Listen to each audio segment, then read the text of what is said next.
Welcome friends, welcome to this Nani Palkiwala Wednesday Law Club today show. और ये show है NDPS act के ऊपर। What is NDPS, everything will see. पहले हम कानून देखते हैं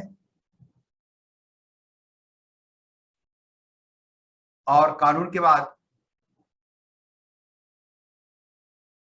उसका रूल्स देखेंगे और फिर जजमेंट देखेंगे। Let me share law.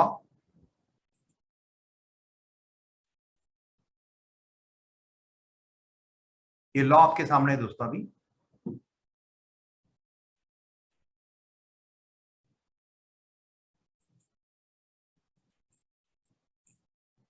Narcotic drugs and psychotropic substances act 1985।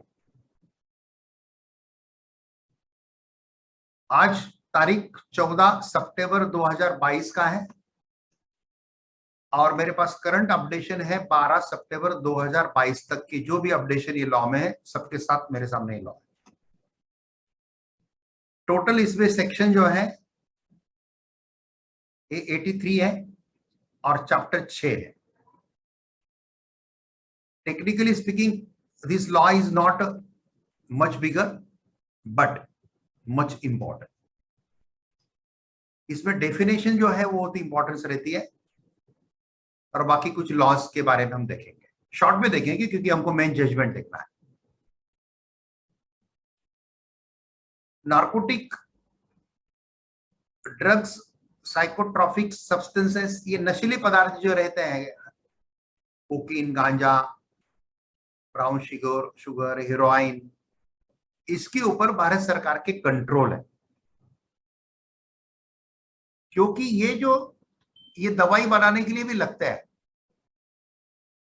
इसलिए ये बनाने भी पड़ते हैं, इसका उत्पादन निकालना पड़ता है, but that should be under control by the central government. इसके लाइसेंस लेने पड़ते हैं। वो लाइसेंस कैसा लेना, कौन सा फॉर्म उसके लिए भरना, ओके। जो मैन्युफैक्चरर है, जो ट्रेडर है, मेडिकल दुकान में भी ये मिलता है, but what is the rule for the medical shops, medical factory, वो सब रूल्स के अनुसार है। और जब ये रूल ब्रेक करता है तब ये कोर्ट में हमारे पास केसेस आते हैं। खाली नार्कोटिक ड्रग्स बेचने वाले या इसका स्मगलिंग करने वाले, इंपोर्ट एक्सपोर्ट करने वाले, या लोकल कॉलेज के जगह पे या रेव पार्टी में ये नशीले पदार्थ बेचने वाले ही पकड़े जाते हैं, ऐसा नहीं। इसमें कभी कभी मेडिकल शॉप वाले भी पकड़े जाते हैं, कभी कभी फैक्ट्रीज वाले भी पकड़े जाते हैं, कभी कभी गलत तरीके से अगर सीजर, गलत तरीके से अगर सर्च किया तो वो ऑफिसर जो है इसके, वो भी पकड़े जाते हैं। इसलिए ये लॉ जो है, ये लॉ बहुत अलग लॉ है, ये क्रिमिनल लॉ है और इसमें के पनिशमेंट बहुत ग्रेवियस है और इसलिए ये लॉ से बचना चाहिए। नशीले पदार्थ का ना सेवन करना चाहिए, नशीले पदार्थ ना ट्रेडिंग करना चाहिए।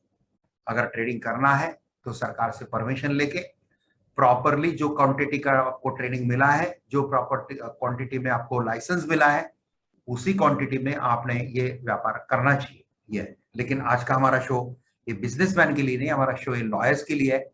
इसलिए हमको कोर्ट के cases from trial court to supreme court तक, ये केसेस के बारे में जो है, इसके बारे में हमको यहाँ पे खाली देखना है।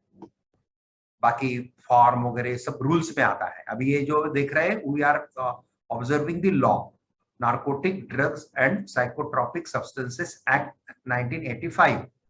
ऐसा ही narcotic drugs and substances, psychotropic substances act rule, act की जगह पे रूल है 1985, वो भी मैं आपको बताऊंगा। वो रूल ये है, ये रूल है, ये देखिए ये रूल्स है, ये रूल्स पे दिए है। देखो ये रूल्स 1, रूल 2 वगैरह, इसके नीचे इसमें फॉर्म्स दिए हैं। किसी को लाइसेंस लेना है, ये लेना है, कौन सा फॉर्म भरना है, कहाँ सबमिट करना है, एवरीथिंग। इसलिए कंसल्टेंसी अगर किसी को करना है तो that time rule is useful for him. Lawyership के लिए लॉ लॉ सफिशिएंट है। खाली लॉ का जो पार्ट पोस्ट प्रोसीजरल है, that for procedural part we have to see this rules. तो ये दोनों रूल्स और लॉ हमारे पास रहते हैं वेब पोर्टल के ऊपर। तो देखिए अभी इसमें चैप्टर 1 में प्रिलिमिनरी सेक्शन है, सेक्शन 1 में एक्सटेंड कमेंसमेंट है, एप्लीकेबिलिटी है। ये एप्लीकेबल होल इंडिया है इंक्लूडिंग जम्मू कश्मीर, और जहां जहां पे भारतीय लोग रहते हैं फॉरेन में उनको भी ये लॉ एप्लीकेबल है even though they are living in foreign countries. और जो स्पेस क्राफ्ट है, जो शिप है जो भारत में रजिस्टर्ड हुआ है, वो शिप पे भी ये लॉ एप्लीकेबल, ऐसा सब इसमें दिया है। अभी मैं खोल के बताऊंगा नहीं क्योंकि हमको मेन जजमेंट देखना है, हम लॉ खाली ओवरलू देखना है। डेफिनेशंस में थोड़ा सा अंदर जाना पड़ेगा हमको, क्योंकि डेफिनेशन में अंदर जाएंगे तो ये थोड़ा सा हमको कुछ हाथ में लग सकता है।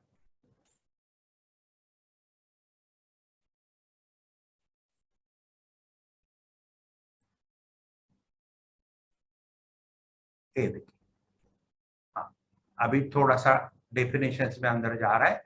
या डेफिनेशन में एडिक्ट का डेफिनेशन बोर्ड है, ये देखिए, कैनाबिस हेम्प, कैनाबिस कैनाबिस हेम्स बोले तो उसका मीनिंग उसमें क्या क्या आता है, चरस आता है, गांजा आता है, एनी मिक्सचर विद और without any neutral material of any above form of cannabis और एनी ड्रिंक्स, जिसको हम भांग बोलते हैं ना, भांग, ये कैनाबिस बोले तो भांग वगैरह देता है।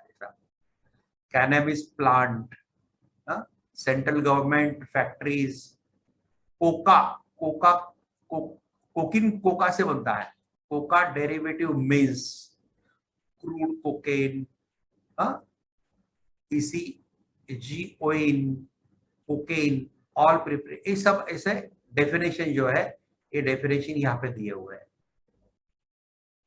डेफिनेशन के बाहर अगर कोई एलिगेशन आता है तो ये डेफिनेशन के ऊपर पॉइंट रख के हम केस आर्ग्यू कर सकते हैं, इसलिए डेफिनेशन देखना जरूरी रहता है। जनरली अपीलेट कोर्ट पे डेफिनेशन के ऊपर भी केसेस काफी बार घूमते हैं, ये हम देखते हैं एपेक्स कोर्ट में। पावर टू एड और omit from the list of psychotropic substances, psychotropic substances का लिस्ट है, वो है इसमें है, शेड्यूल में है। देखो मैं शेड्यूल बताता हूँ आपको, शेड्यूल में वो लिस्ट दिया है, ये देखो ये लिस्ट है, कितनी बड़ा लिस्ट, कितना बड़ा लिस्ट है, देखिए, ये देखिए, ये उसके वो नेम से, केमिकल नेम से उसको साइकोट्रॉपिक सब्सटेंसेस के ये लिस्ट दिया है, ये सब सब्सटेंसेस के नाम है, जिसका ट्रेडिंग करना कानूनन अपराध है, विदाउट परमिशन करना अपराध है, विद परमिशन करेंगे कोई प्रॉब्लम नहीं, जो परमिशन मिला उसमें काम कीजिए। जब लॉ तोड़ते हैं तब लोग हमारे पास आते हैं, हमको उनको राहत देना, रिलीफ देना, ये लॉयर का काम है। उस एंगल से हमको डेफिनेशंस वगैरह सब देखना है। चैप्टर नंबर 2 में जो है वो है section 4, central government to take measures and preventive steps. Central government को पावर है, और कुछ कुछ ऑफिसेस स्टेट गवर्नमेंट के पास भी है, officers of the central government. Central government में कौन से ऑफिसर्स इसके लिए है, ये सब यहाँ पे, जैसे नारकोटिक कमिश्नर रहता है, नारकोटिक ऑफिसर्स रहता है, ये सब अपॉइंट किए जाता है।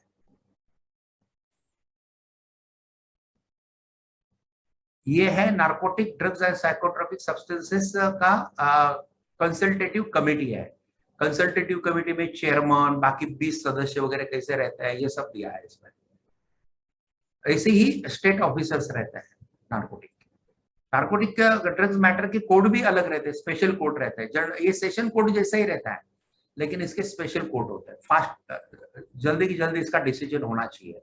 हमारे देश में ये कानून काफी लिबरल है, थोड़ा सा हार्ड है।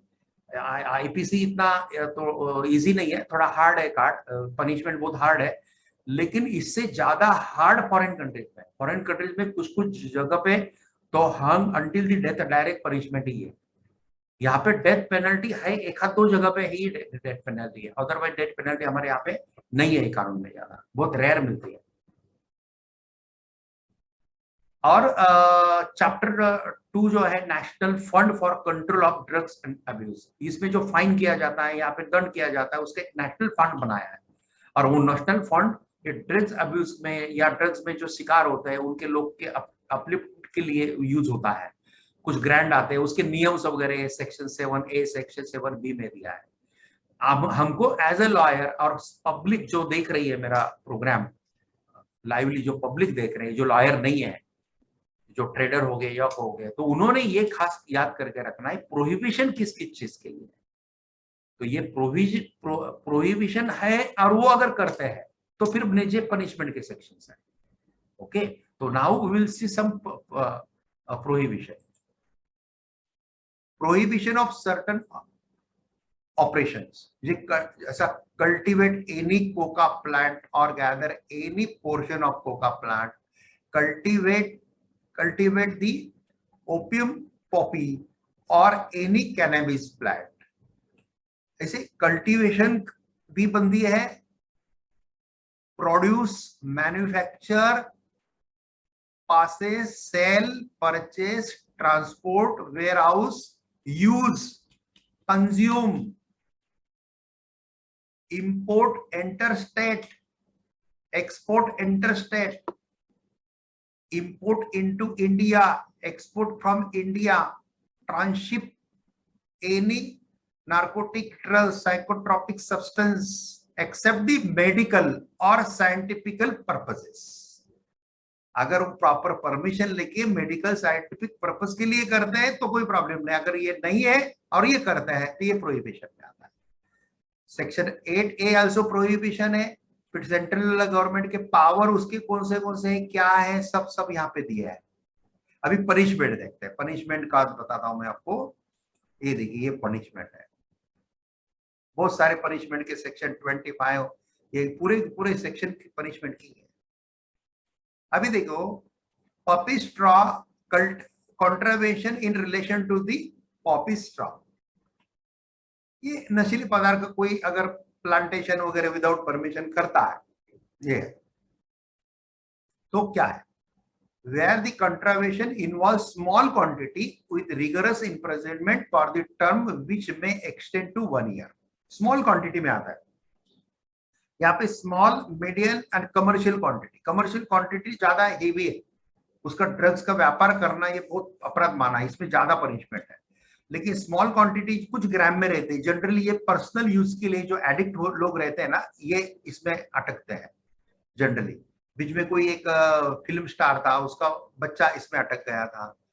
ओके, तो ये जो रहते हैं उनको थोड़ा डाउट था कि ये ट्रेडिंग करता है कि क्या, ये सप्लाई करता है क्या, लेकिन सप्लाई भी नहीं करता है, लेकिन खुद के कंज्यूम भी करता है, और स्मॉल क्वांटिटी में भी वो मिलता है कुछ ग्राम में, तो भी उसको 1 ईयर की सजा है, और with fine which may extend to 10,000 rupees, और विद बोथ। जनरली और जब रहता है तब जजेस इम्प्रिजनमेंट नहीं देते, फाइन करते हैं। पहले दफा वो फाइन करेंगे, सेकंड टाइम वही अपराध कोई करेगा तो फिर वो इम्प्रिजनमेंट करेंगे। जनरली ऐसा एक जुडिशरी का झुकाव रहता है। जैसा जज को डिवोर्स देना पसंद नहीं होता है, जज को फांसी देना पसंद नहीं होता है, क्योंकि अच्छा नहीं लगता है वो चीजें, लेकिन करनी पड़ती है, वो लॉ है, रेयरेस्ट टू रेयर केस में वो करना पड़ता है, वो भी मजबूर हो जाता है। इसलिए स्मॉल क्वांटिटी में उतना हेवी पनिशमेंट नहीं है, but where the contravention involves the quantity lesser than the commercial quantity.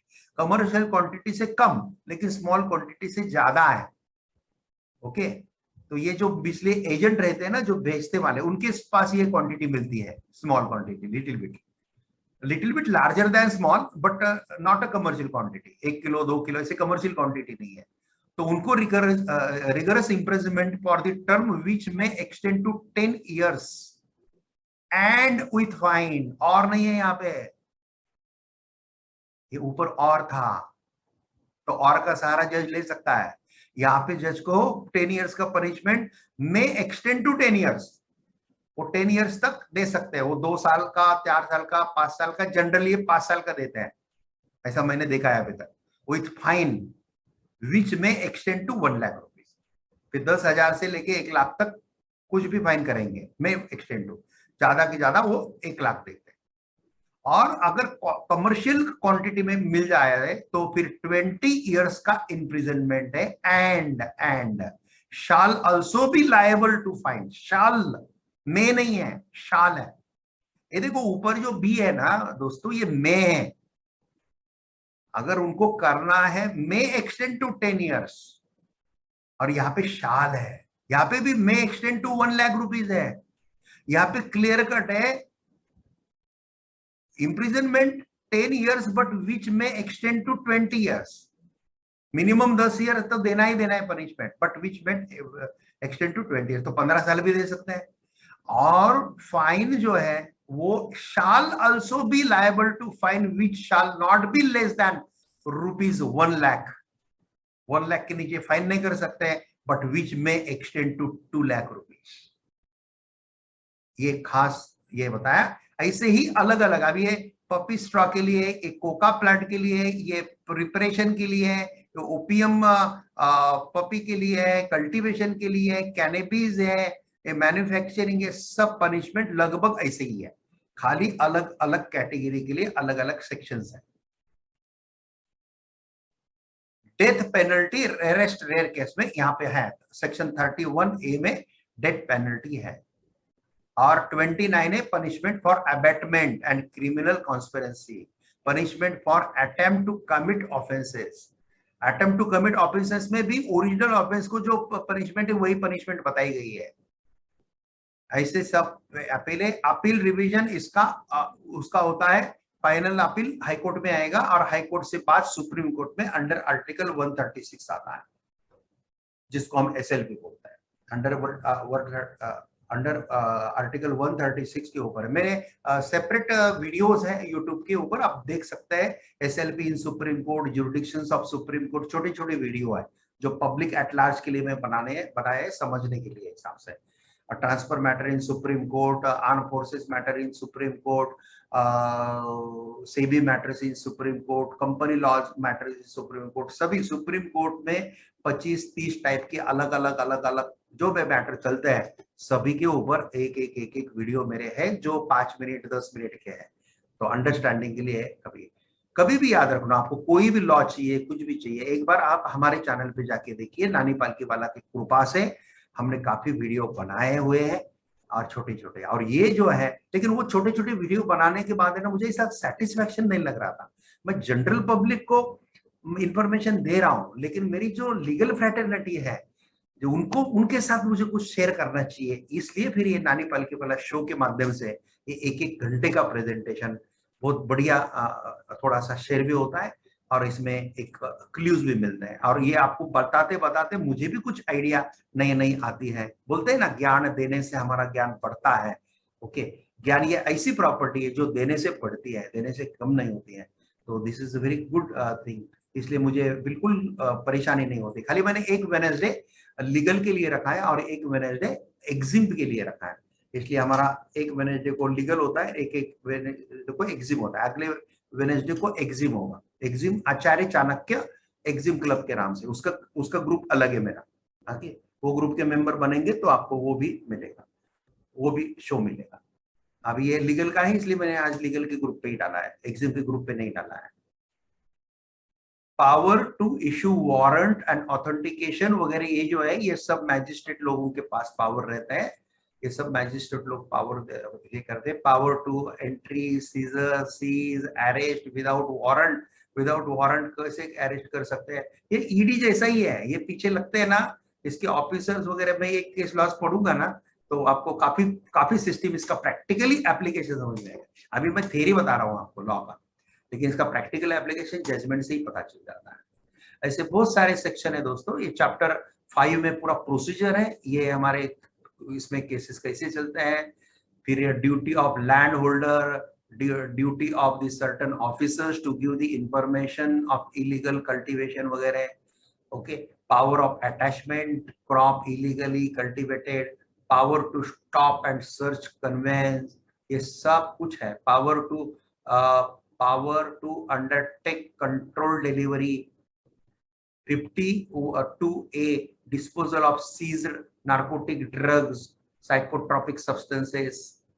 फिर डिस्पोजल करते तो कभी कभी लिलाव करते हैं, फिर उसका पैसा आता है, जो लाइसेंस मैन्युफैक्चरर है वो उसको ले लेते हैं, फिर पैसा आता है, वो पैसा फिर वो जो कंसोलिडेटेड फंड है इसके लिए बनाया हुआ वो फंड में जाता है, कुछ ग्रांट मिलता है, और फिर ये डिपार्टमेंट का काम उसके थ्रू चलता है। Report of arrest and seizure, ये सब सेक्शन आराम से देख लीजिए।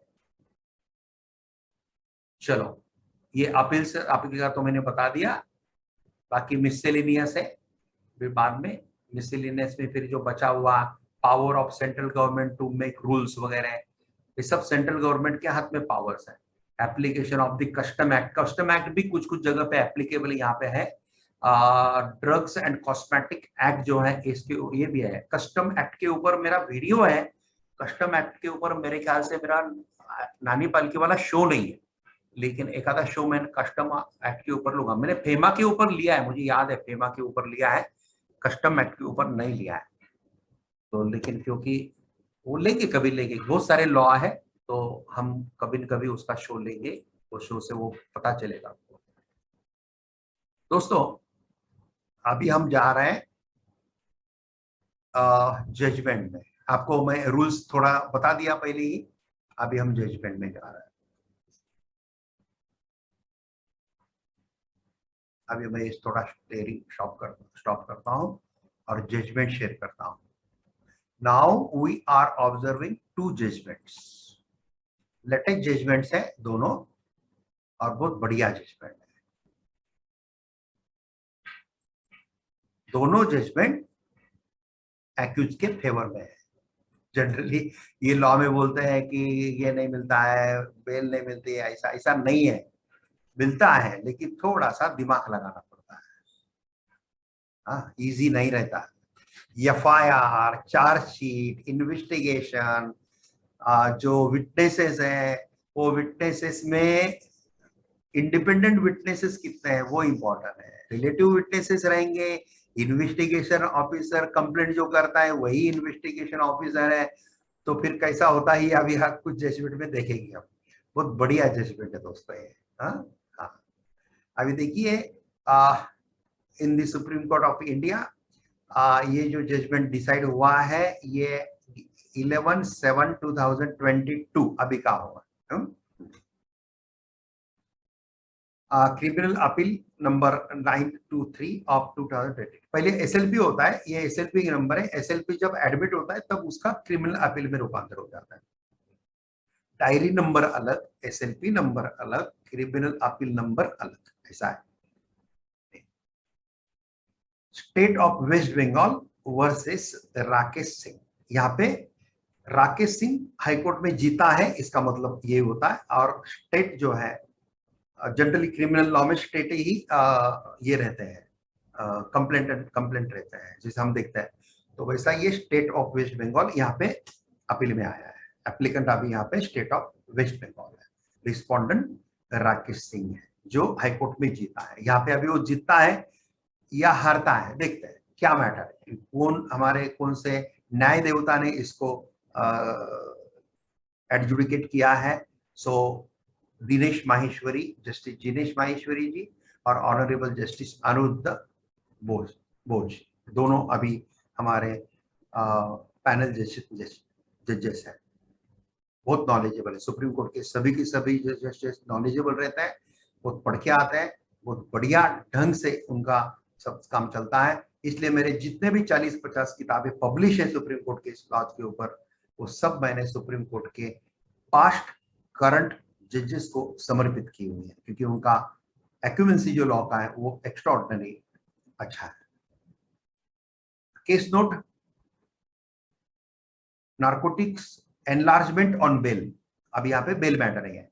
Correctness of the order granted bail, respondent accused of offenses under the section 21B, 27A, 29 of the Narcotic Drugs and Psychotropic Substances Act 1985, accused contended no recovery made from his possession. No recovery made from his possession. High Court wide impugn order granted bail. High Court ने उसको bail grant कर दिया है. Whether High Court erroneously granted bail, ऐसा सवाल यहाँ पे तैयार हुआ है, क्या हाईकोर्ट ने एरोनसली बेल ग्रांट किया है क्या, गलती से किया है क्या, मिस्टेक किया है क्या? ये क्वेश्चन ऑफ लॉज यहाँ पे है, facts. State referred the present appeal against the order granting bail to the respondent in the alleged offences. FIR registered was initially in the respect of offences alleged after recovery of 76 grams of cocaine from the motor car with 3 occupants. However, later the respondent was arrested. And later the respondent was arrested in the matter with the occasions essentially pertaining to the offense of financing illicit trafficking in contrabands. Contraband का मतलब होता है जिसको बंदी है ऐसे, जिसको prohibition है ऐसे में काम करना, ऐसा contraband. And harboring of offenders,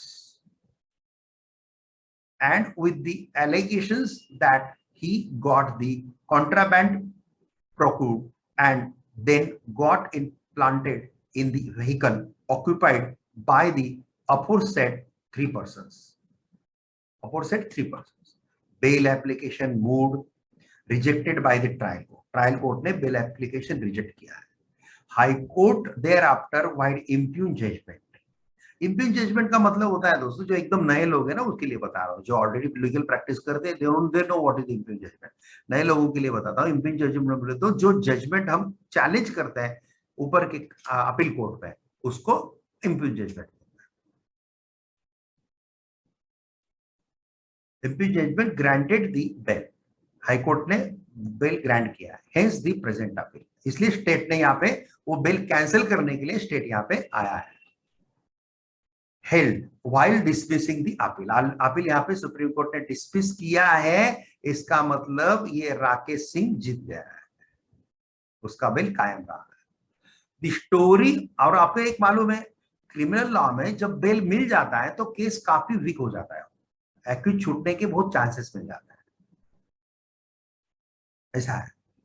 तो इसलिए बेल के लिए कोशिश करते रहना बहुत अच्छी चीज है. कभी कभी आपको मालूम है बेल में ओरिजिनल केस में जितना पैसा लगता है उससे कई गुना पैसा बेल में ज्यादा चला जाता है, लेकिन वो प्रयत्न करना चाहिए बेल लेने का एक्यूज ने, क्योंकि बेल अगर उसको मिल जाता है ना तो काफी केस उसके फेवर में आ जाता है. इसलिए बेल एक अच्छा, और वो फ्री भी रहता है ना, स्वतंत्र रहता है, जेल में जाना नहीं पड़ता है, तो ये तो बेल के इफेक्ट तो है ही है, लेकिन केस वीक होता है, तभी वीक केस है तो ही बेल मिलता है. इसलिए नीचे के कोर्ट में अगर रिजेक्ट हुआ तो हाई कोर्ट के लॉयर दिमाग लगाता है, हाई कोर्ट के रिजेक्ट होता है तो सुप्रीम कोर्ट का लॉयर दिमाग लगाता है, ये तो चलता है. नाउ लेट्स सी व्हाट जजेस are observing and giving the judgment in this judgment. The story of planting of the contraband in the vehicle in question by some third person could only be disbelieved or being squarely contrary to the initial case of the prosecution as stated in the written complaint. तो third party ने किसी ने वो रखा है, ये मानना थोड़ा मुश्किल है, ऐसा रिटन कंप्लेंट में दिया हुआ है. Once the veracity of prosecution case against the respondent is in serious doubt, further analysis on the other factor about the financing the drugs trafficking and harboring of the offender need not be undertaken, because when the story of planting of contraband is removed out of consultation, all other factor by which respondent is sought to be connected with such alleged planting could only be regarded as false and fanciful, at least at this stage. Hence, High Court has rightly found that applicability of Section 27A NDPS Act is seriously questionable in this case.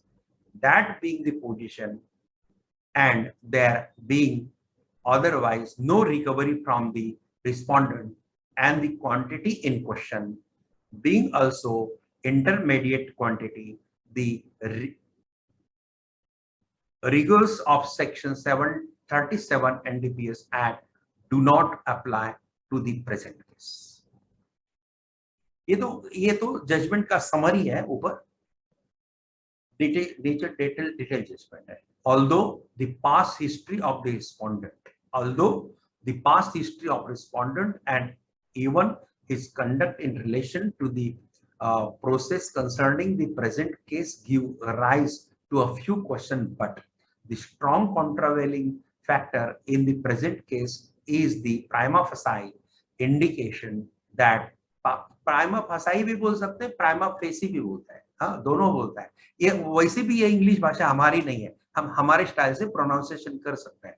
South Indian लोग south Indian के style से ही pronunciation करते हैं, उतना उनको शर्म नहीं आती है, लेकिन हम नॉर्थ इंडिया के महाराष्ट्र के लोगों को ही थोड़ा सा प्रोनाउंसिएशन के ऊपर ज्यादा फोकस रहता। ठीक है, अच्छा प्रोनाउंसिएशन करना अच्छी चीज है, बुरी है नहीं, लेकिन after all communication is important. जज में और आप में कम्युनिकेशन एस्टेब्लिश होना जरूरी है, वहां पे ज्यादा टेक्निकलिटी प्रोनाउंसिएशन में जाने की जरूरत नहीं। अब प्राइमा फसाई बोलो या प्राइमा फेसी बोलो, no issue.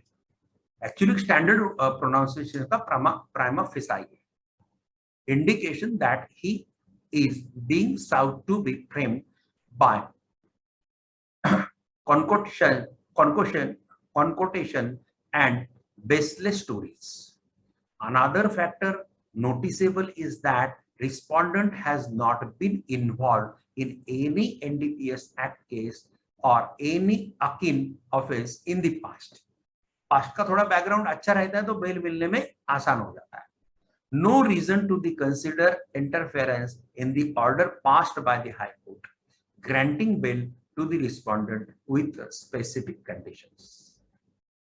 Granting bail to the respondent with specific, high court ने बेल देते समय स्पेसिफिक कंडीशंस डाली है, वही कंडीशंस कुछ भी कम ज्यादा करते हुए सुप्रीम कोर्ट ने कायम रखी। कभी कभी सुप्रीम कोर्ट वो कंडीशन में कम ज्यादा कर लेता है, कभी कभी हाई कोर्ट ने अगर bond bail bond suppose 1 lakh का या 50,000 का डाला है तो ये सुप्रीम कोर्ट उसको 1 लाख का भी कर सकती है या 50,000 का कम करके 10,000 भी कर सकते हैं, ऐसा कम ज्यादा वो कर सकते हैं, लेकिन इसमें उन्होंने नहीं किया। Appeal fail and dismiss. और जजमेंट में दिनेश माहेश्वरी जी क्या बोल रहे हैं ये यहाँ पे दिया है, ये थोड़ा मैं हम फास्ट देखेंगे, इसमें पॉइंट, इसमें थोड़ा हिस्ट्री भी मिलेगा आपको, वो एग्जैक्टली कितने बजे हुआ, कैसा हुआ, कहाँ पकड़ा, कौन से फ्लोर पे गया, कितने बजे, 4 बजे वगैरह सब दिख रहा है आपको, क्वांटिटी कितनी थी, उसका मार्केट वैल्यू क्या आता है, सब आएगा, विटनेसेस कौन कौन है, सब चर्चा जो है 17 पेज का जजमेंट है, पीडीएफ पेज जो 17 बने हैं इसके, ये मैं शेयर करने वाला हूँ खाली ऑफिशियल ग्रुप पे। हमारा नानी पालकी वाला 1 और नानी पालकी वाला 2, ये 1 फुल हो गया इसलिए 2 चालू किया। अभी 2 का मेरे ख्याल से 70-80 लोग हो गए उसमें, 2 में 2 खत्म हो गया क्या, 3 खत्म हो गया, 4 खत्म हो गया, 5, बस 5 करके, बस फिर 5 जब हमारे ग्रुप बन जाएंगे उसके बाद हम किसी भी ग्रुप पे नहीं डालेंगे, खाली 5 ग्रुप पे ही हमारा प्रोग्राम रहेगा। हाँ, आप लोगों को भेजना है तो आप भेज सकते हैं लोगों को, कोई प्रॉब्लम नहीं है, लेकिन हम इतना ही चलाएंगे क्योंकि हमको बस हो गया, क्योंकि हमको सुप्रीम कोर्ट के ऊपर फोकस करना है, फोकस करते ही करते हैं, हम स्पेयर टाइम में काम करते हैं, फुल फोकस सुप्रीम कोर्ट के ऊपर रहता है, हेवी बिजीनेस रहता है हमारे गुरु आचार्य नानी पालकी वाला की कृपा से, उनकी कृपा है, गुरु की कृपा रहती है तो बहुत अच्छा काम होता है। ये देखिए, ये यहाँ पे in the event the petitioner fails to adhere to any of the condition stipulated above without justificable cause, the trial court shall be liberty to cancel the petitioner's bail in accordance with law without further reference to the court वगैरह, सब उन्होंने उनके जो views है वो डाले हुए हैं। कभी कभी दोनों जज मिलके एक ही जजमेंट लिखते हैं, तो इन्होंने दोनों जज ने मिलके एक ही जजमेंट लिखा है। डिसाइडिंग ऑफिसर जो है वो दिनेश माहेश्वरी जी इसमें है। Accordingly and in view the above, the appeal fails and is dismissed subject to the observation for mine. ऊपर दिए हुए ऑब्जर्वेशन के अनुसार ये दिया है। तो अपील का लास्ट 2-3 पैराग्राफ पढ़ना चाहिए, केस नोट पढ़नी चाहिए, बीच में कौन से वकील ने क्या कह रहे हैं ये थोड़ा पढ़ना चाहिए। ऐसे थोड़ा पढ़ते हैं तो सोते समय एक जजमेंट आप पढ़ सकते हैं, और जो वकील रोज एक आधा तो भी जजमेंट सोते समय पढ़ता है उसको बड़ा वकील बनने से कोई नहीं रोक सकता। अभी हम ये दूसरी केस देख रहे हैं, ये दूसरी बड़ी केस है।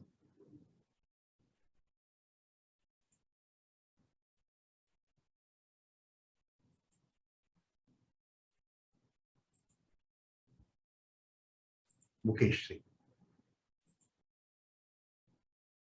34 पेज की केस है, ये भी 2020 की है। Mukesh Singh versus state. State का कौन सा ब्रांच है? Narcotic branch of the Delhi. इसमें Arun Mishra, Indira Banerjee, Vineet Saran, M R. Shah and S Ravindra Bhat. इसे 5 जज का बेंच नहीं रहता है एनडीपीएस एक्ट के लिए।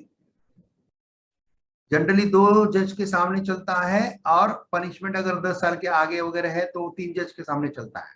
फिर ये 5 जजमेंट के सामने क्यों आया? क्योंकि ये लोअर बेंच से हायर बेंच को रेफर हुआ है मैटर, ये अभी नीचे दिखेगा आपको।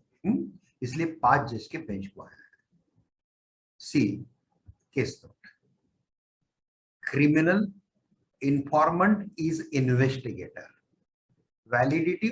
validity of investigation, section 41, 42, 43, 44, 53, 53(2) and 58 of NDPS Act. This code in case of Mohan Lal versus State of Punjab, taking view that in case investigation is conducted by the police officer who himself is a complainant, trial is vitiated and accused is entitled to the acquittal. Vitiate का मतलब होता है कमजोर होना। तो जिसने complaint किया है वही पुलिस ऑफिसर, यानी कि जिसने एफआईआर किया है, कंप्लीट किया है, वही पुलिस ऑफिसर अगर इन्वेस्टिगेशन करता है, ओके, तो वो केस कमजोर हो जाता है और accuse is entitled to acquittal. ऐसा ये जो केस है सुप्रीम कोर्ट ने इसके पहले जो डिसाइड किया है मोहनलाल का केस, इसमें आया है। Decision of this court in case of Mohanlal versus State of Punjab came up to the consideration subsequently before this court in case of Varinder Kumar versus State of Himachal Pradesh, and 3-judge bench of this court held that, फिर 2 जज bench से आगे refer होके 3 जज bench के सामने आया, held that decision of this court in case of Mohanlal shall be applicable prospectively applicable करना डिसीजन ऑफ मोहनलाल। ये 3 जज का बेंच का ये है। हमारे सुप्रीम कोर्ट में बेंचेस का एक बहुत अलग मजा होता है और हेडेक भी होता है कभी कभी, क्योंकि हम अगर 2 जज के बेंच के सामने जीत जाते हैं, लेकिन अगर वो अपर बेंच के सामने जाता है तो फिर वो जजमेंट को थोड़ा सा स्टे आ जाता है, तो फिर वो रुकना पड़ता है। फिर अपर जज बेंच, फिर कॉन्स्टिट्यूशनल बेंच।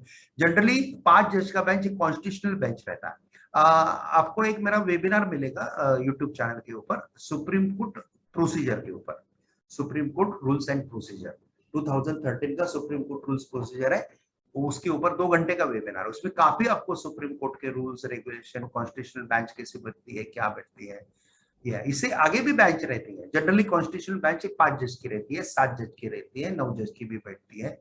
ऐसे बड़े बड़े 13 जजेस की भी बेंच बैठते हैं। तो that is depend upon the matter. अभी देखते हैं यहाँ पे क्या हुआ। 3 जजेस bench held that the decision of this court in the case of Mohanlal shall be applicable prospectively. Thus, matter was referred to larger bench consisting of 3 judges. 3-judge bench had referred to a larger bench of 5 judges to consider matter. Hence, present reference. इसलिए ये present case है. Whether in case of investigation was conducted by informant, police officer who himself was complainant, trial was vitiated, and in such a situation accused was entitled to acquittal. Facts, अभी facts वही repeat होगा, इसलिए मैं repeat नहीं करता हूं direct, क्योंकि held मुझे काफी पढ़ना है। देखो ये इतना बड़ा हेल्ड है, हाँ, और रेशियो डिसेंडिंग बेस में दिया है, और फिर जजमेंट शुरू हुआ है एम.आर. शाह। देखिए, हाँ, थोड़ा सा दिमाग के ऊपर से भी जा सकता है, लेकिन हर एक लाइन एक्सप्लेन करना मुझे पॉसिबल नहीं है because of the time constraint. लेकिन माफ करना, मैं 9 बजे खत्म नहीं कर पाऊंगा इसको, एक 15-20 मिनट बढ़ने वाला है। और अगला जो शो मेरा 28 तारीख को, इसके अगला वेडनेसडे को एग्जिम होगा, उसके अगले वेडनेसडे को लीगल है वापस 28 तारीख को। तो 28 तारीख को क्या लेने वाला हूँ, क्या वो भी मैं डिस्कस करूंगा। इसलिए आराम से बैठना है और रोज याद रखना, जब भी मैं लूंगा प्रोग्राम वो 1.5 घंटे का पकड़ के बैठो। मैं 1 घंटे में कोशिश करूंगा फिनिश करने की, लेकिन वो 1.5 घंटा आप थोड़ा सा समय निकाल के आ जाओ। और मुझे क्वेश्चन वगैरह पूछना है, ये करना है वो करना है बाद में कभी, तो खाली supreme court related, practice related ही, एकेडमिक गाइडेंस के लिए समय नहीं मिलता है, तो वो अपने अपने फैकल्टी के ऊपर या अपने अपने जो सीनियर अपने कोर्ट पे काम करते हैं वहां से पूछ सकते हैं। लेकिन when supreme court matter is there, आपको सुप्रीम कोर्ट मैटर डिस्कस करना है, फाइल करना है, सब कुछ है, तो आप जरूर मेरे से डिस्कस कर सकते हैं, because I am practising supreme held while answering the reference.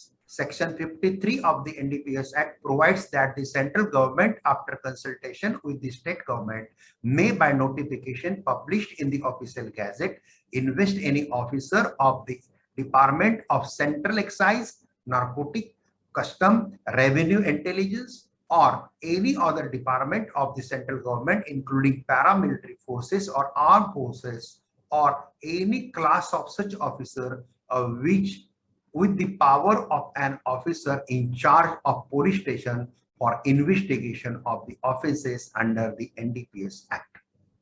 तो ये एक्ट के अंदर कौन से ऑफिसर को अपॉइंट किया जा सकता है, ये सेक्शन 53 ऑफ एनडीपीएस एक्ट में दिया है। इसका प्रैक्टिकल एप्लीकेबिलिटी अब यहाँ पे समझ में आ रहा है। Sub section 2 of the section 53 further provides that the state government may, by the notification published in the official gazette, invest any officer of the Department of Drug Control, Revenue or Excise, or any other department or any class of such officers with the power of the officer in charge of the police station of the investigation of the offenses under the NDPS Act.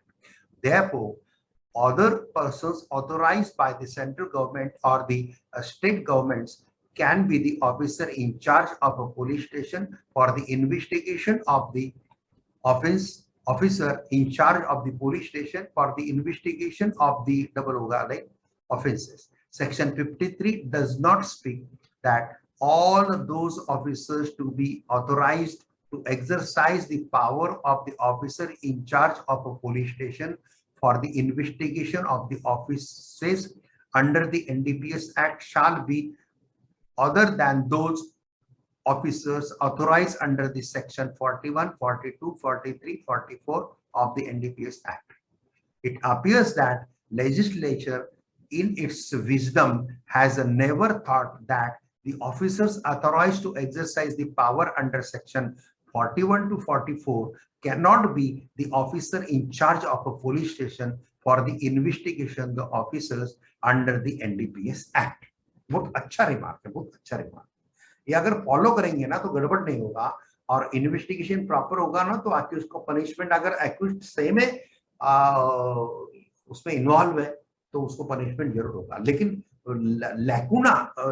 Lacuna in the process of the investigation जब तैयार हो जाता है, benefit of doubt बन जाता है, फिर acquittal हो जाता है। तो ठीक है, वो डिफेंस लॉयर के पक्ष में है, कोई तो कोई लॉयर एक हैप्पी होता है, दैट इज इंपॉर्टेंट। चलो, investigation include even search and seizure as the investigation is to be carried out by the officer in charge of the police station and none other than.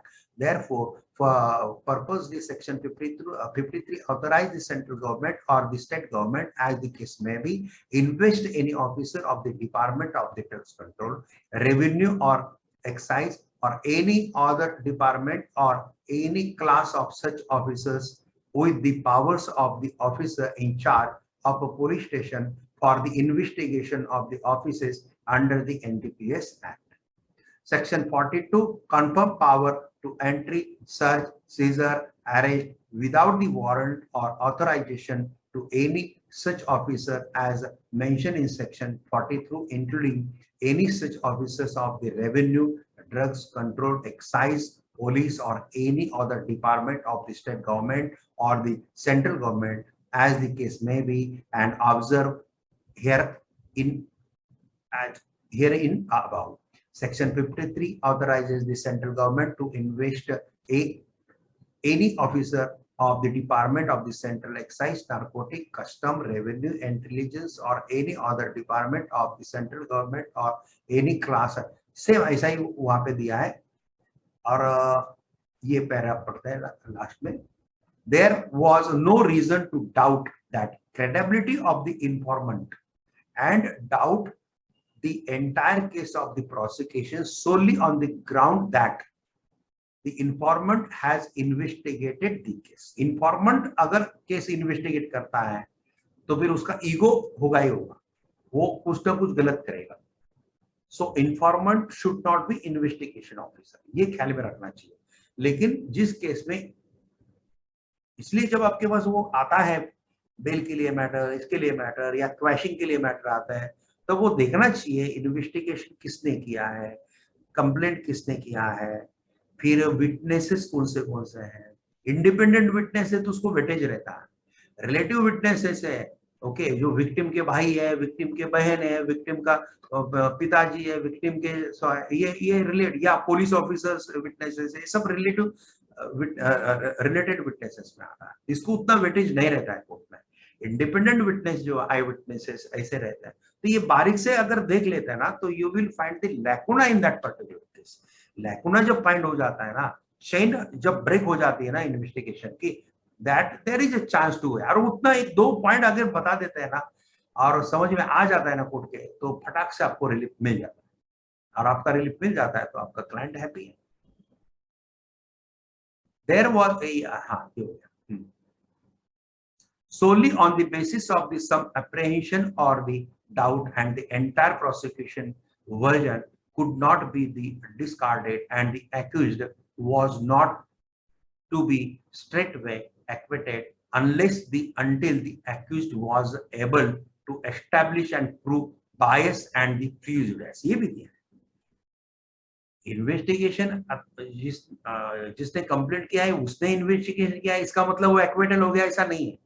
Unless and until accused prove कि he is not involve in this matter, is not bias and prejudice as held by this court in the case of Ramchandra, the question of the prejudice or bias has to be established and not unfair. The question of the bias would have been decided on the facts of the case. NDPS Act was a special act, and the special purpose, and with the special provisions including Section 68, which provides that no officer acting in exercise of power vested in him under any provision of the NDPS Act or any rule or order made thereunder shall be compelled to say from where he got any information as to commission of any offences. Therefore, considering the NDPS Act being the special act with a special procedure to be followed under the Chapter 5, there was no specific bar against the conducting the investigation by the informant himself, and in view of the safeguard provided under the Act itself, namely Section 58, this court was of opinion that there could not be any general proposition of the law to be laid down that in every case there is an informant was an investigator. The trial is vitiated and accused was entitled to acquittal. It was not happen in all cases. Some cases में होगा. Similarly, even with the respect of the offences under the Indian Penal Code, there was no specific bar against the informant complainant investigation the case only in the case of where the accused had been able to establish and prove the bias or unfair investigation by the informant cum investigator, and case of the prosecution was merely based upon the deposition of the informant cum investigator, meaning thereby prosecution did not rely upon other witnesses, more particularly the independent witnesses. In that case, where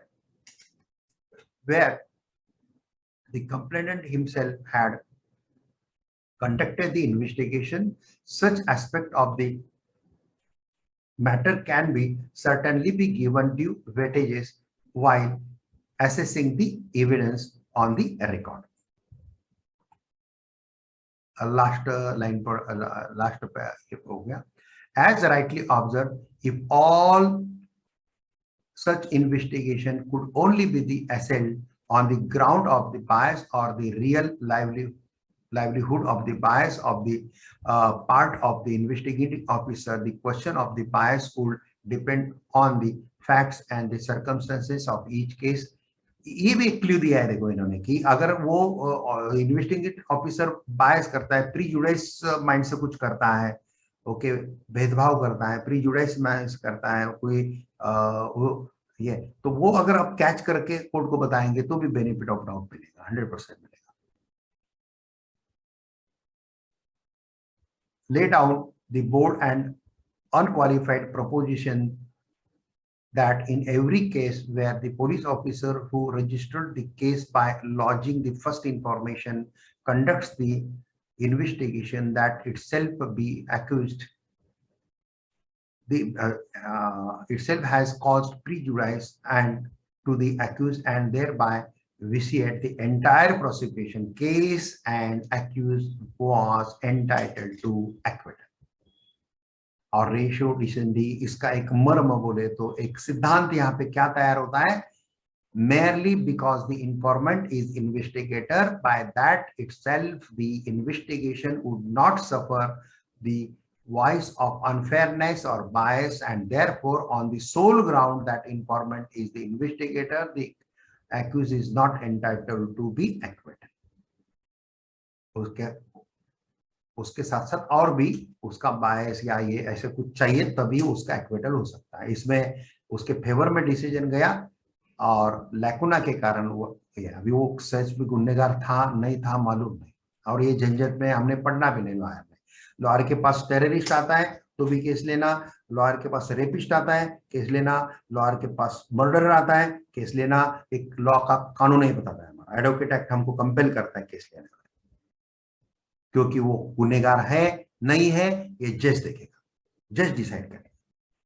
अगर हमारे पास पुख्ता सबूत है, सब है, we have to put before the court and then court adjudicate that and whatever the decision court will. इसलिए हमको बीच में नहीं पड़ना. और any accused have the right to have the lawyer, उसका राइट है, वो कॉन्स्टिट्यूशनल राइट है, इसलिए उसको डिनाई नहीं कर सकते हमारे देश में. इसलिए हमारे देश में कसाब को भी फांसी देने के पहले उसका ट्रायल के लिए उसको एडवोकेट दिया गया था, और एडवोकेट देने के बाद ही उसका ट्रायल होके फिर उसको हमने हंग अंटिल द डेथ का पनिशमेंट दिया है. ये हमारा बहुत अच्छा कानून है. इसलिए तो हमारे कॉन्स्टिट्यूशन, हमारे लॉ, हमारे जो पिलर है जैसे पार्लियामेंट है, जिसको लेजिस्लेशन हम बोलते हैं, एडमिनिस्ट्रेशन है, और हमारा जुडिशरी है, ये मेन पिलर है. ओके, इलेक्शन कमिश्नर है, ये भी एक मेन पिलर है. इसके कारण हमारा पूरा लोकतंत्र टिका हुआ है. ये बहुत अच्छा जजमेंट है, जरूर पढ़ना. इसमें बहुत नीचे अच्छे अच्छे कोर्ट दिए हैं, अलग अलग केसेस रेफर किए हैं, अलग अलग सेक्शन के बारे में कमेंट्री दी है, ये सब देखें. अरे हमको इतना पढ़ने में जान पे आता है भाई, तो ये जजेस लोग ये इतना तैयार करते हैं, कितना लोड होता होगा काम. वो पोस्ट आता है ना, ये 10, साढ़े 10 बजे, 11 बजे आते हैं, 4 बजे निकल जाते हैं. ऐसा नहीं रहता है दोस्तों. पोस्ट लिखने वाले को क्या लगता है, ऐसा नहीं रहता है. ये 10, साढ़े 10 बजे बेंच पे आते हैं ना, उसके पहले वो बहुत 1-1.5 घंटा पहले आते हैं, सब केसेस पढ़ते हैं हमारे कोर्ट में, वो हमको बताते हैं गो mister Somani go on page number 53 वगैरह वगैरह, इतना रहता है. और 4 के बाद बेंच से उठते हैं, बेंच से उठते हैं घर पे थोड़ी जाते हैं, बेंच के उठते हैं जजमेंट डिक्टेट करना पड़ता है, ये करना पड़ता है, काम काफी चलता है. ये कॉमन पब्लिक को मालूम नहीं रहता है, इसलिए कॉमन पब्लिक कुछ भी जजमेंट. हाँ, छुट्टियां ज्यादा है, ये मुझे भी आई एम आल्सो एग्री कि छुट्टियां बहुत ज्यादा है, ये छुट्टियां थोड़ी कम होनी चाहिए. ये महात्मा गांधी की छुट्टी देखिए क्या होता है मुझे बताइए, 15 अगस्त की छुट्टी क्यों देना है, 26 जनवरी की छुट्टी क्यों देना है? उल्टा उस दिन हमने ज्यादा काम करना चाहिए राष्ट्र दिन के हिसाब से, और वो ज्यादा काम करके जो ज्यादा पैसा कमाते हैं वो हमने सरकार को डोनेट करना चाहिए राष्ट्र। ऐसा जापान में, जापान के राष्ट्रीय दिन को छुट्टी नहीं रहती है। जापान के राष्ट्रीय दिन को जापानी लोग 2-2 घंटा ज्यादा काम करते हैं, और वो 2 घंटा ज्यादा काम करने का जो मेहनताना है वो जापान सरकार को क्या करते हैं, देते हैं। इसलिए जापान में लोकतंत्र एक अलग से है और बहुत अच्छा करता है। हमारे देश में भी आएगा दोस्तों, आहिस्ता आहिस्ता। हम ये है, खाली हमको 5 डेज वीक में जाना नहीं है, 4 डेज वीक में कभी जाना नहीं है। 7 डेज काम करने की कोशिश करो, 7 डेज कोर्ट चलने चाहिए, संडे को भी कोर्ट बंद नहीं होनी चाहिए। हाँ, पर्टिकुलर व्यक्ति को छुट्टी दे दो, जज को 1 छुट्टी देना है, 2 छुट्टी देना है वीक में दे दो, लेकिन ऐसे मैनेज करो। क्या है, जैसे हमारे वेकेशन कोर्ट रहते हैं, छुट्टियों में भी हमारे कोर्ट चालू रहता है। वो पोस्ट वाला लिखता है कि इतने दिन कोर्ट बंद रहता है, ऐसा नहीं है। छुट्टियां भी कोर्ट चालू रहता है, वेकेशन में ऐसा लग रहा है, लेकिन फुल फ्लेश नहीं चलता है, लेकिन अर्जेंट मैटर चलता है। ये कुछ बदलाव जुडिशरी ला रही है, आहिस्ता आहिस्ता कुछ चेंजेस हो रहा है दोस्तों। We are hopeful, we are the part of judiciary, हम जुडिशरी की पार्ट है। हमारा भी काम है कि जुडिशरी को सपोर्ट करना है, करना, कम से कम समय में आर्गुमेंट करना, कम से कम शब्दों में केस ड्राफ्ट करना। 21 वॉल्यूम की जब केस लाएंगे, एक ट्रक भर के अगर एक ही केस का वॉल्यूम लाएंगे और जज को डरा देंगे आप लोग कि केस ये कब पड़ेगा वगैरह, तो ये ऐसे ऐसे करेंगे तो कैसा चलेगा? जितना ब्रीफ कर सकते उतना अच्छा है ना। हाँ, लेकिन जरूरी है वो डालना ही पड़ता है, नहीं ऐसा नहीं है। तो ये थोड़ा सा बात है। चलो, आज एक विषय निकल गया, थोड़े मैं बीच में पोस्ट पढ़े थोड़े से सुप्रीम कोर्ट के बारे में, इसके बारे में थोड़े नेगेटिव पोस्ट पढ़े तो मुझे बहुत बुरा लगा। ऐसा लगा कि जजेस कुछ काम ही नहीं करते, ऐसा ये पोस्ट लिखने वाले का। ऐसा नहीं है, जजेस बहुत काम करते, बहुत हार्ड वर्क करते हैं। उनका एज देखो ना यार, 60 के आगे ही जनरली हमारे पास जजेस हैं, 65 तक काम करते हैं और 65 के बाद भी फिट रहते हैं। इसलिए अलग अलग जगह पे जाते हैं, इंटरनेशनल कोर्ट में जाते हैं, गाइडेंस करते हैं। वो प्रैक्टिस नहीं कर सकते। हाई कोर्ट का जज रिटायर होने के बाद सुप्रीम कोर्ट में प्रैक्टिस कर सकता है। सुप्रीम कोर्ट के जजेस सुप्रीम कोर्ट से रिटायर होने के बाद सुप्रीम कोर्ट में, भारत के किसी न्यायालय में प्रैक्टिस नहीं कर सकता है।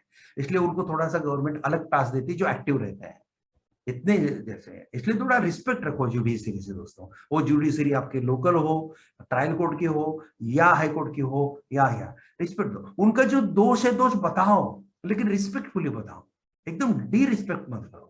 हमारे हमारे में से ही वो वहां गए हैं। इसे बार एंड बेंच का बहुत एक नजदीक आना था दोस्तों। इसलिए थोड़ा सा वो पोस्ट फॉरवर्ड करते समय, ये करते समय थोड़ा सा उसको एडिट करके या खुद का रिमार्क डाल के भी अगर फॉरवर्ड करते हैं तो भी चलेगा दोस्तों। चलो, अभी हम आपको बताते हैं कि अगला जो हमारा 28 का जो हमारा एपिसोड है नानी पालकीवाला शो का, वो कॉन्ट्रैक्ट एक्ट के ऊपर है। कॉन्ट्रैक्ट एक्ट ये एकमात्र ऐसा लॉ है जो बहुत पुराना लॉ है हमारा देश का, और ये लॉ पढ़ते समय जब हम लॉ कॉलेज में रहते हैं ना, तो स्कोरिंग सब्जेक्ट रहता है, बहुत अच्छे मार्क्स भी मिलते हैं, समझता भी बहुत इजी है, लेकिन प्रैक्टिस में सबसे हार्ड रहता है। कॉर्पोरेट लॉ में नंबर 1 पे कॉन्ट्रैक्ट एक्ट ही है, और कॉन्ट्रैक्ट एक्ट के ऊपर शायद मुझे लगता है कि नानी पालकीवाला के 2 शो हो सकते हैं, एक शो में नहीं होगा, क्योंकि कॉन्ट्रैक्ट एक्ट बड़ा है। सेल ऑफ गुड्स एक्ट, ये एक्ट, स्पेसिफिक परफॉर्मेंस एक्ट, ये सब एक्ट्स कॉन्ट्रैक्ट एक्ट से ही जन्मे हुए हैं। इसलिए कॉन्ट्रैक्ट एक्ट बहुत बड़ा है, और कॉन्ट्रैक्ट एक्ट के बारे में हमको जानना अच्छा है। आपको बहुत अच्छी चीजें बताना है। और कॉर्पोरेट लॉ है, कॉर्पोरेट के जो भी मैटर, आर्बिट्रेशन मैटर हो या कॉर्पोरेट के मैटर हो, कंपनी लॉ के मैटर हो, सब मैटर्स में कॉन्ट्रैक्ट ही रहता है। कॉन्ट्रैक्ट जब ब्रेक होता है ना, तब लिटिगेशन तैयार होता है। इसलिए कॉन्ट्रैक्ट में बेसिक चीजें हमको मालूम रहती है, लॉ के स्टूडेंट रहते हैं तो कंसिडरेशन चाहिए, ये चाहिए, ऑफर चाहिए, एक्सेप्टेंस चाहिए, ये चाहिए। इसलिए साथ साथ ये जब हम प्रैक्टिकली एप्लीकेशन हम जजमेंट में इसका देखेंगे ना कॉन्ट्रैक्ट एक्ट का, तब सरप्राइज हो जाता है।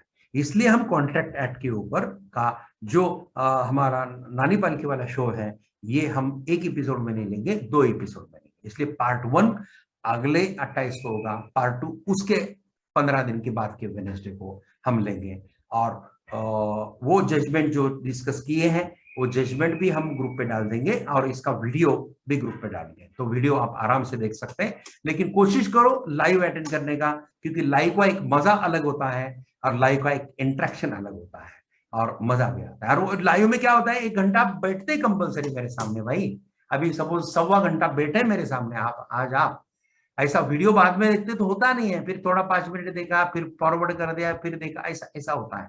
इसलिए लाइव में जो नॉलेज मिलता है वो कभी भी आपको वीडियो में नहीं मिलेगा। लेकिन ठीक है, जो लाइव अटेंड नहीं कर सकते उनको एक वीडियो का एक आधार जरूर है। इसलिए यूट्यूब चैनल का लिंक हम वहां पे डाल देंगे, और यूट्यूब चैनल सब्सक्राइब कर लीजिए, क्योंकि मेरे काफी छोटी छोटी वीडियो आते रहते हैं कि जो मैं आपके ग्रुप पे शेयर नहीं कर रहा हूँ, क्योंकि ये ग्रुप नानी पालकी वाला का है ना, तो ये नानी पालकी वाला का ही यहाँ पे शेयर होगा।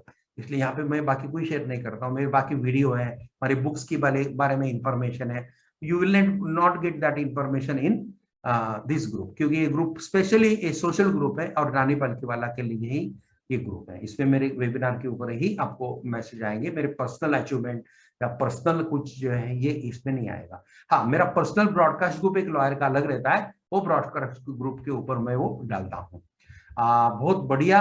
राजेश जो आईपी है इंश्योरेंस ग्रुप, उन्होंने बहुत अच्छा चार्ट डाला है कि great, very informative session, thank you. ऐसे आप इंस्पायर करते रहेंगे तो हमको भी समय निकाल के थोड़ा एक काम करना होगा, और हो सके तो हम रिटायर होने के पहले या हमारे लीगल प्रैक्टिस बंद करने के पहले हम सोच रहे हैं कि मैक्सिमम लॉ कवर करें, मैक्सिमम लॉ के ऊपर छोटी छोटी वीडियो बनाएं, ताकि किसी को कोई भी लॉ के बारे में जानना है तो 5-10 मिनट का एक वीडियो मिल जाता है उसको, तो बेसिक एक लॉ के बारे में आइडिया आ जाएगा उसको, और फिर डिटेल में वो बेयर एक्ट वगैरह पढ़ के या बड़े लॉ पढ़ के, जजमेंट पढ़ के वो और खुद को और मजबूत कर सकते हैं।